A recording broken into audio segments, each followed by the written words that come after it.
ಯಾರೆಲ್ಲ ಕುಡ್ದಿದ್ದೀರಾ ಇದನ್ನ? ಮಂಗಳೂರಿನ ನೂರಾರು ವರ್ಷ ಹಳೆಯ ಸಾಂಪ್ರದಾಯಿಕ ಆರೋಗ್ಯಕರ ಪೇರ್ ಕಷಾಯ. ನೀವು ದಿನಕ್ಕೆ 4-5 ಸರಿ ಟೀ ಕಾಫಿ ಕುಡಿಯೋ ಬದಲು, ಎಸ್ಪೆಷಲಿ ಮಳೆಗಾಲದಲ್ಲಿ ದಿನಕ್ಕೊಂದು ಸರಿ ಇದನ್ನ ಕುಡಿದ್ರೆ ಸಾಕು, ಆರೋಗ್ಯ ಖಂಡಿತವಾಗ್ಲೂ ಡಬಲ್ ಆಗುತ್ತೆ. ಇದನ್ನ ಮಾಡೋದಕ್ಕೆ ಮುಂಚೆ ಮೊದಲಿಗೆ ಸ್ವಲ್ಪ ತುಳಸಿ ಎಲೆನ ಒಣಗಿಸ್ಕೊಂಡು ರೆಡಿ ಇಟ್ಕೊಂಡಿರಬೇಕು. ಒಣಗಿಸೋಕ್ಕೆ ನಿಮಗೆ ಬಿಸಿಲಿಲ್ಲದೇ ಇದ್ದರೆ ನೀವೊಂದು ಪ್ಯಾನಲ್ಲಿ ಹಾಕಿ ಫ್ರೈ ಮಾಡಿದರೂ ಸಾಕು, ಒಣಗುತ್ತೆ. ಇವಾಗ ಇದಕ್ಕೆ ಏನೆಲ್ಲ ಇಂಗ್ರೀಡಿಯೆಂಟ್ಸ್ ಬೇಕು ಅಂತ ನೋಡ್ಕೊಳ್ಳೋಣ. ಮೊದಲಿಗೆ 1 ಬೌಲಷ್ಟು ಕೊತ್ತಂಬರಿ ಬೀಜ ಬೇಕಾಗುತ್ತೆ. ಇದರ ಅರ್ಧದಷ್ಟು ನಮಗೆ ಜೀರಿಗೆ ಬೇಕಾಗುತ್ತೆ. ಎಲ್ಲದನ್ನು ನಾವು ಪುಡಿ ಮಾಡ್ಕೋಬೇಕು. 2 ಚಮಚದಷ್ಟು ಕಾಳುಮೆಣಸು, 1 ಚಮಚದಷ್ಟು ಬಡೆ ಸೊಪ್ಪು ಅಥವಾ ಇದಕ್ಕೆ ಸೊಂಪು ಅಂತ ಹೇಳ್ತೀವಲ್ವ, ಫೆನೆಲ್ ಸೀಡ್ಸ, 1/4 ಚಮಚದಷ್ಟು ಮೆಂತೆ, 1 ತುಂಡು ಒಣ ಶುಂಠಿ, ಹಾಗೆಯೇ ಒಂದು 4-5 ಏಲಕ್ಕಿ, 4-5 ಲವಂಗ, 1 ತುಂಡು ಜಾಯಿಕಾಯಿ, ಸ್ವಲ್ಪ ನಾನು ಆವಾಗಲೇ ಹೇಳಿದಾಗೆ ತುಳಸಿ ಎಲೆ. ಇದೆಲ್ಲ ನಿಮ್ಮ ಆರೋಗ್ಯವನ್ನು ಡಬಲ್ ಮಾಡೋದಕ್ಕೆ ತುಂಬ ಅಂತಂದರೆ ತುಂಬ ಉತ್ತಮ. ತುಳಸಿ ಎಲೆ, ಜಾಯಿಕಾಯಿ ಮತ್ತು ಶುಂಠಿನ ನಾವು ಹುರಿದುಕೊಳ್ಳುವಂಥ ಅವಶ್ಯಕತೆ ಇಲ್ಲ. ಅದು ಬಿಟ್ಟು ಮಿಕ್ಕಿದೆಲ್ಲದನ್ನು ನಾವು ಒಂದು ಪ್ಯಾನಲ್ಲಿ ಹಾಕಿ ಹುರಿದ್ಕೋಬೇಕು. ಉರಿಯನ್ನು ಯಾವಾಗಲೂ ಮೀಡಿಯಮ್ ಆಗಿ ಇಟ್ಕೊಳ್ಳಿ ಅಥವಾ ಕಮ್ಮಿ ಇಟ್ಕೊಳ್ಳಿ. ಎಲ್ಲ ಇಂಗ್ರೀಡಿಯೆಂಟ್ಸನ್ನು ಒಟ್ಟಿಗೆ ಹಾಕಿ ಹುರಿದ್ಕೋಬೋದು, ಅಥವಾ ನೀವು ಕೊತ್ತಂಬರಿಯನ್ನು ಒಂದ್ಸರಿ ಹುರಿದ್ಕೊಂಡು ಅದಾದ ನಂತರ ಮಿಕ್ಕಿದೆಲ್ಲ ಇಂಗ್ರೀಡಿಯೆಂಟ್ಸನ್ನು ಒಟ್ಟಿಗೆ ಹಾಕಿ ಹುರಿದ್ಕೋಬೋದು, ಏನೂ ತೊಂದರೆ ಇಲ್ಲ. ನಾನು ಡಬಲ್ ಕೆಲಸ ಬೇಡ ಅಂತ ಅಂದ್ಬಿಟ್ಟು ಉರಿಯನ್ನು ತುಂಬ ಕಮ್ಮಿ ಇಟ್ಟು ಕೊತ್ತಂಬರಿ ಬೀಜ ಮತ್ತು ಎಲ್ಲದನ್ನು ಒಟ್ಟಿಗೆ ಹಾಕಿ ಹುರಿದ್ಕೊತಾ ಇದ್ದೇನೆ. ಒಂದು ಸ್ವಲ್ಪ ಇದು ಕ್ರಿಸ್ಪಿ ಆಗಬೇಕು ಮತ್ತು ಅರೋಮಾ ಬರುತ್ತೆ. ನಿಮಗೆ ಇದು ಎಷ್ಟು ಅರೋಮ್ಯಾಟಿಕ್ ಇರುತ್ತೆ ಅಂತಂದರೆ ತುಂಬ ಚೆನ್ನಾಗಿರುತ್ತೆ. ಆ ಫ್ಲೇವರ್ ಬರೋ ತನಕ ಹುರಿದ್ಕೊಳ್ಳಿ, ತುಂಬ ಕರಡಿಸೋದಕ್ಕೆ ಹೋಗಬೇಡಿ. ಅದಾದ ನಂತರ ಅದನ್ನ ತೆಗೆದಿಟ್ಬೇಡಿ.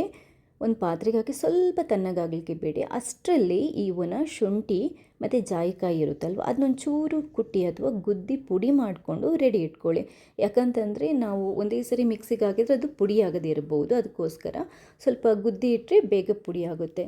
ಅದಾದ ನಂತರ ಎಲ್ಲ ಇಂಗ್ರೀಡಿಯೆಂಟ್ಸನ್ನು ನೀವು ಒಂದೇ ಸರಿಗೆ ಮಿಕ್ಸಿಗೆ ಹಾಕೋಬೋದು. ಅದಕ್ಕೆ ಪ್ಯೂರ್ ಆಗಿರುವಂಥ ಸ್ವಲ್ಪ ಅರಿಶಿನ ಪುಡಿ ಸೇರಿಸಿ. ಅರಿಶಿನ ಕೊಂಬಿದ್ರೆ 1 ತುಂಡು ಅರಿಶಿನ ಕೊಂಬು ಸೇರಿಸಿ, ಪುಡಿ ಬೇಡ, ಅದು ಪ್ಯೂರ್ ಆಗಿರುತ್ತೆ.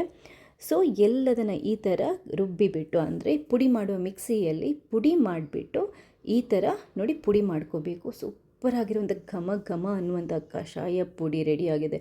ಎಷ್ಟು ಆರೋಗ್ಯಕರ ಅಂತಂದರೆ ಇದು ಮಳೆಗಾಲದಲ್ಲಿ ನೀವು ಇದನ್ನ ಕುಡಿಯೋದ್ರಿಂದ ಶೀತ ಕಮ್ಮಿ ಆಗುತ್ತೆ, ನಿಮ್ಮ ಇಮ್ಯುನಿಟಿಯನ್ನು ಬೂಸ್ಟ್ ಮಾಡುತ್ತೆ. ತುಂಬ ಅಂತಂದರೆ ತುಂಬ ಉತ್ತಮ.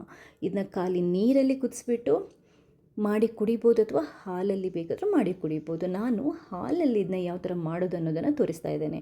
2 ಲೋಟದಷ್ಟು ಹಾಲನ್ನು ಬಿಸಿ ಮಾಡ್ಕೊಳ್ತಾ ಇದ್ದೇನೆ. ಬಿಸಿ ಮಾಡಿ ಆದ ನಂತರ ಒಂದು ಸ್ವಲ್ಪ ಅದು ಚೆನ್ನಾಗಿ ಕುದಿದಾದ ನಂತರ 1 ಚಮಚದಷ್ಟು ಈ ಪೌಡರನ್ನು, ಕಷಾಯ ಪೌಡರನ್ನು ಹಾಕ್ಕೊತಾ ಇದ್ದೇನೆ. 1 ಲೋಟಕ್ಕೆ ಅರ್ಧ ಚಮಚ ಹಾಕೋಬೋದು.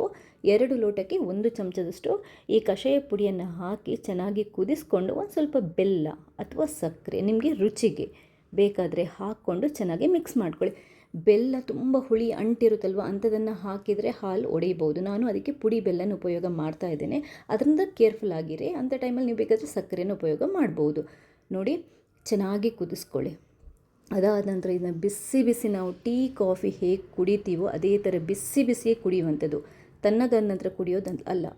ಮಳೆಗಾಲದಲ್ಲಿ ಇದನ್ನ ಕುಡಿಯೋದಕ್ಕೆ ಎಷ್ಟು ಚೆನ್ನಾಗಿರುತ್ತೆ ಅಂತಂದರೆ, ನೀವು ಒಂದ್ಸರಿ ಇದರ ರುಚಿ ಹಿಡಿದ್ರೆ ನೀವು ಮತ್ತೆ ಟೀ ಕಾಫಿ ಮುಟ್ಟಲ್ಲ. ಟೀ ಕಾಫಿ ನಾವು ದಿನ ಕುಡಿದರೆ ಗ್ಯಾಸ್ಟ್ರಿಕ್ ಆಗುತ್ತೆ, ಬೇರೆ ಏನಾದರೂ ಹೆಲ್ತ್ ಪ್ರಾಬ್ಲಮ್ ಶುರುವಾಗುತ್ತೆ ಅನ್ನೋರು ಈ ಕಷಾಯನ ಆರಾಮ್ಸೆ ಕುಡಿಬೋದು. ನನಗೆ ಇವಾಗಲೂ ನೆನಪಿದೆ, ನಾವು ಚಿಕ್ಕವರಿರುವಾಗ ನಾವು ಟೀ ಕಾಫಿ ಕೇಳಿದರೆ ಮಳೆಗಾಲದಲ್ಲಿ ನಮ್ಮ ಅಜ್ಜಿ ಕೊಡ್ತಾನೇ ಇರಲಿಲ್ಲ, ಬೈತಾಯಿದ್ರು. ಈ ಕಷಾಯನ ಮಾಡಿಬಿಟ್ಟು ಕುಡಿಸ್ತಾಯಿದ್ರು. ನಾವು ಆವಾಗ ಇದರ ವ್ಯಾಲ್ಯೂ ಅಷ್ಟು ನಮ್ಗೆ ಗೊತ್ತಾಗ್ತಾ ಇರಲಿಲ್ಲ. ಬಟ್ ಇವಾಗ ಅರ್ಥ ಆಗ್ತಾ ಇದೆ ಇದು ಎಷ್ಟು ಚೆನ್ನಾಗಿದೆ, ಎಷ್ಟು ಒಳ್ಳೆಯದು ಅಂತ.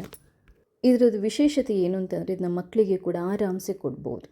ಬಟ್ ನೀವು ಕಷಾಯ ಪುಡಿ ಹಾಕುವಾಗ ಸ್ವಲ್ಪ ನೋಡಿಕೊಂಡು ಹಾಕ್ಕೊಳ್ಳಿ. ವಿಡಿಯೋ ಇಷ್ಟ ಆದರೆ ಲೈಕ್ ಮಾಡಿ, ನೀವು ಮಾತ್ರ ನೋಡೋದಲ್ಲ ಬೇರೆಯವ್ರಿಗೆ ಶೇರ್ ಮಾಡೋದನ್ನು ಮರಿಬೇಡಿ. ಥ್ಯಾಂಕ್ಸ್ ಎಲ್ರಿಗೂ.